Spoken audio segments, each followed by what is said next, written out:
Hello everyone, welcome to another Flesh and Blood video.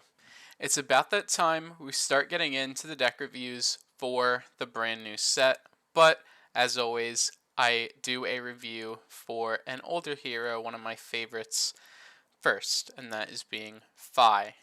This has sort of been a channel tradition to do a Fi deck list each set. I don't know how many more sets we can keep doing this, because I think most of the ways we can build Fi have already been explored, but thanks to the round the table decks, we got a few brand new cards that Fi gets access to, and he makes some pretty nice use out of them. Before we get into the video, I just want to say this now because not a lot of people watch the outro from what I've seen. I am planning on starting streaming again. We'll probably start streaming the brand new Nunu and Willump game, since they're my favorite league character. It's going to be right here on YouTube. I don't know when I'm going to stream. It comes out on a Wednesday on November 1st, but that's the day I have my locals. So I don't know if we're going to end up streaming that night, but that weekend I probably will. So around November 1st to that weekend, do look for the first stream for that game. And with that said, let's just start talking about the deck list. Starting off with the equipment, we have a few obvious players. Mask Momentum is just the best ninja helmet you could be playing. Flamescale Furnace is a lot of nice defense, 3 extra health, especially since this is a deck that we want to race. The 3 health is really nice to block breakpoints and such. And Tiger Stripe Shuko is a repeatable damage source. In a lot of my Fi lists, I don't play Harmonized Kodachis, but with the way this list is built, they are preferred. A lot of Fis have been running these very recently. I've started playing them a little more again, and I think for the way that this list is built, you just want to have a really long combat chain, so Kodachis are definitely better than the Searing Ember Blade. The main thing we need to talk about with this equipment is the brand new legs, Pouncing Paws. Pouncing Paws is a 1-block battle-worn ninja equipment legs. It is the instant to destroy it and create a Crouching Tiger in your banish zone that you may play this turn. Of course, Crouching Tigers are 0 power attacks, which we can make stronger using effects like our Tiger Stripe Shuko, Growl, turning it Draconic with a brand while we have a Spreading Flames, or with an Art of War. So we have a lot of ways to actually pump it, and it's really just here to get that extra chain link. It's another thing that can count for our mask. It's another thing that can hit for our Salt the Wound. So I do think it is pretty good. I don't know if it's better than what Fi is currently playing. Of course, normally you would have these as Snapdragon Scalers and be playing things like Snatch and Enlightened Strike to threaten higher damage attacks. But I think this is a good side grade to what Fi is currently playing. Moving on to the main deck, we see a lot of normal suspects that you would see in a lot of Fi lists. Ancestral Empowerments makes your deck 3 cards smaller.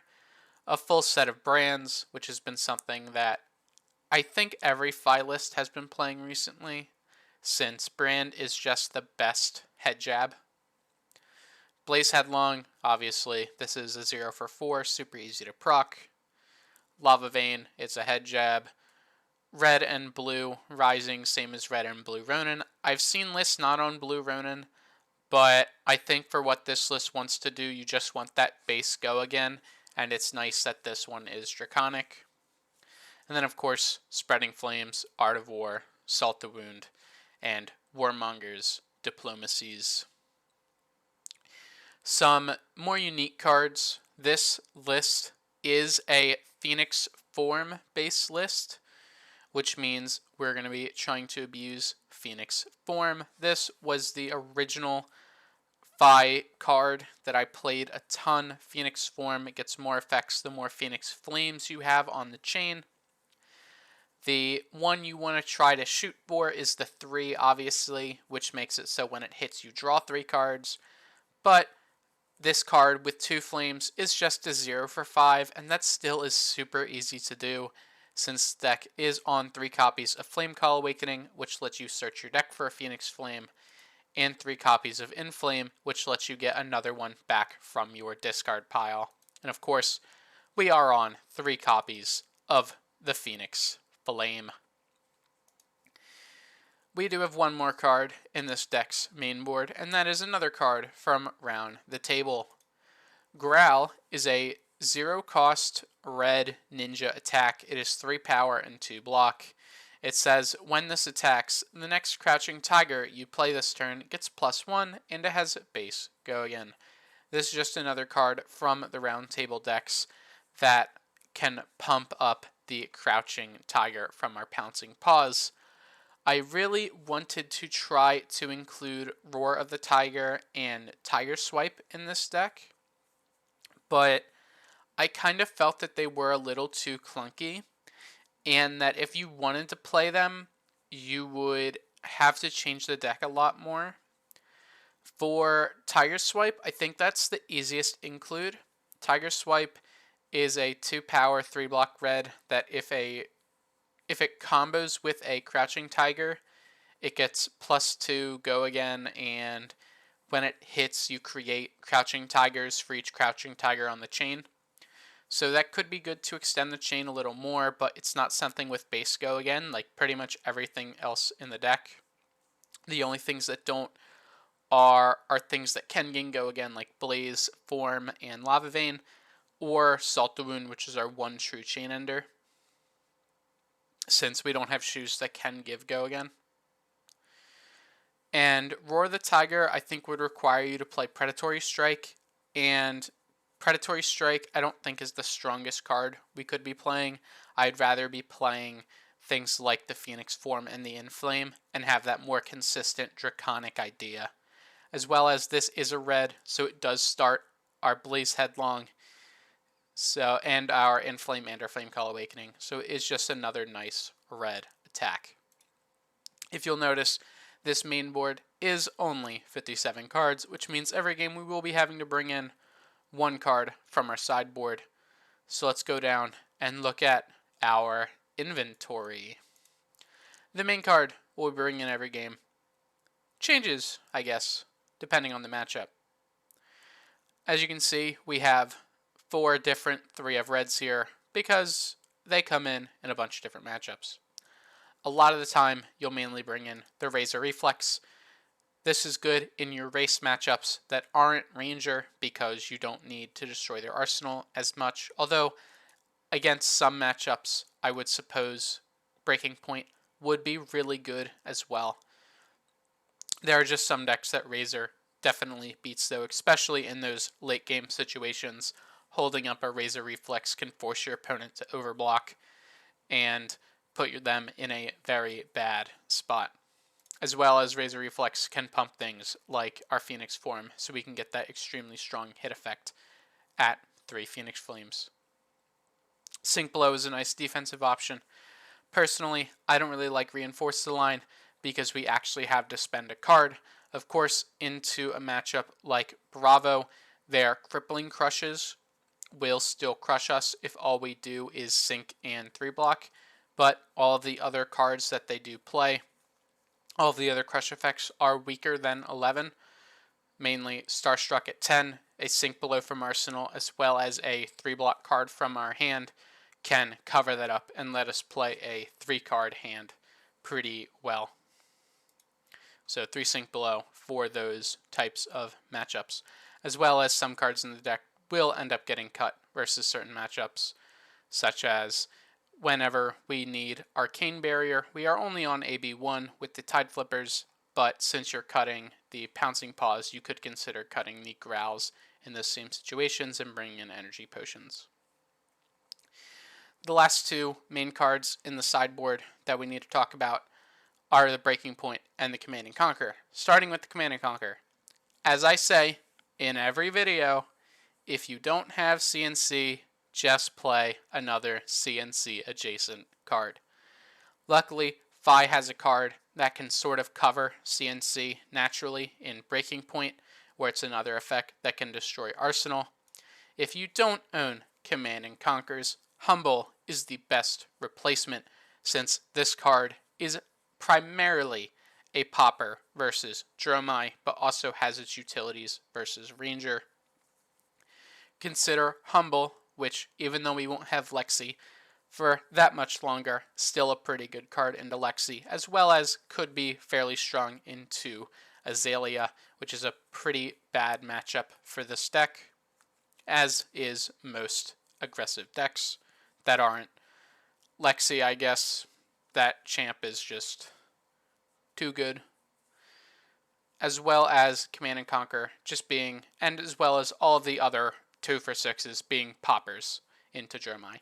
We are Draconic, so also consider Thaw if you're having problems with Lexi. It's not as strong into Icelander, and Oldhim isn't around anymore, so we don't need it for the Frosty 4, but Thaw could be another good option. But I think Humble is the best CNC adjacent card if you don't have CNCs.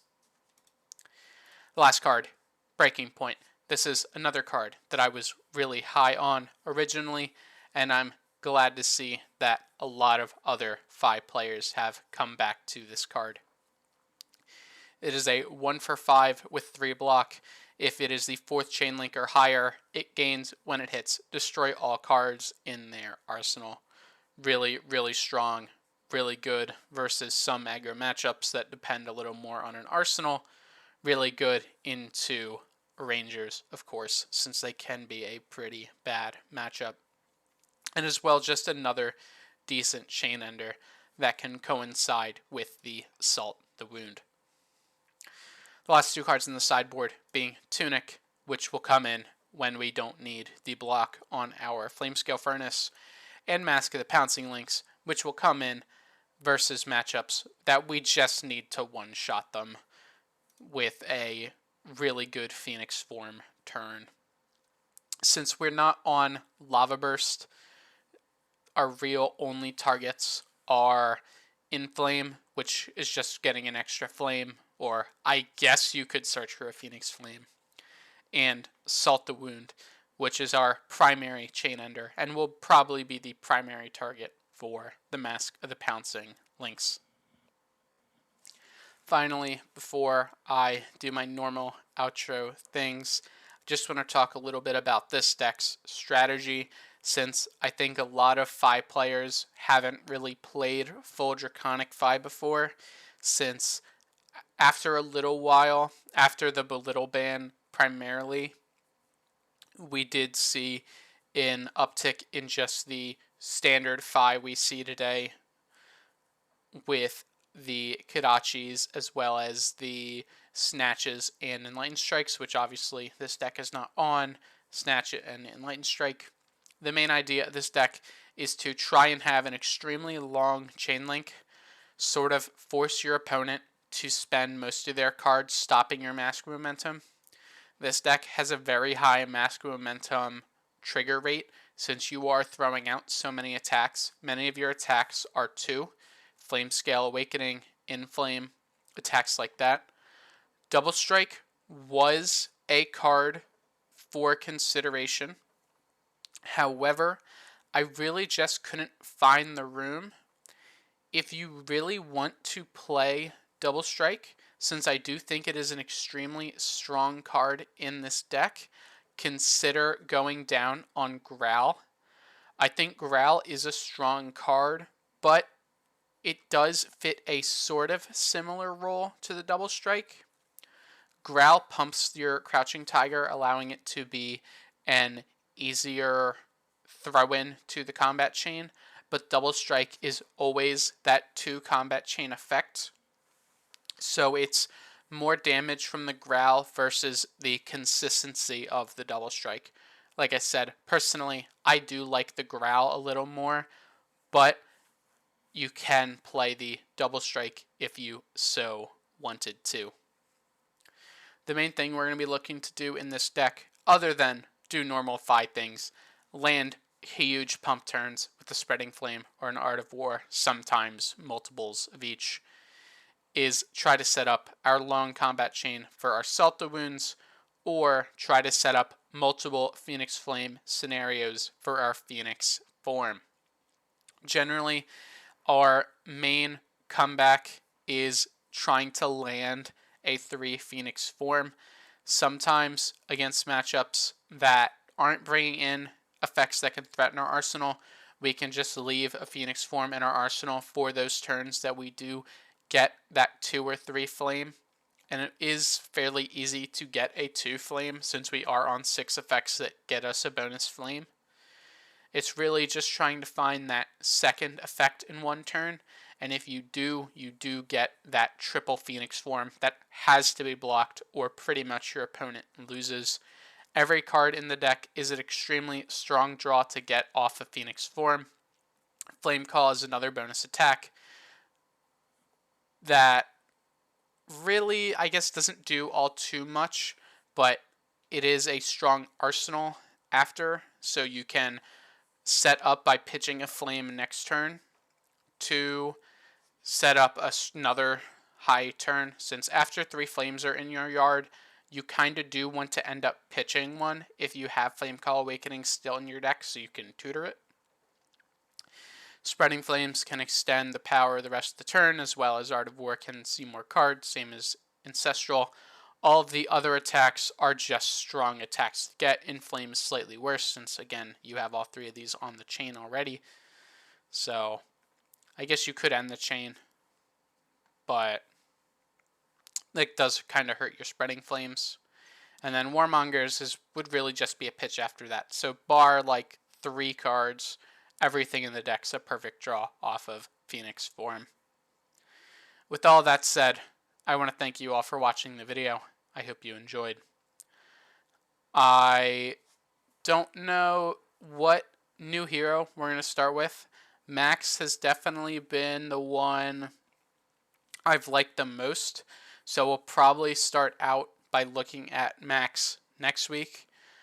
I think Dash.io has sort of been figured out a little bit, so we'll probably do her the week after. And then I still want to give Teklovescin a bit of time because it really hasn't seemed like anyone has cracked the deck for him.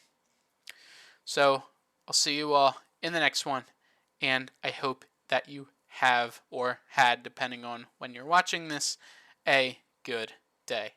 Goodbye.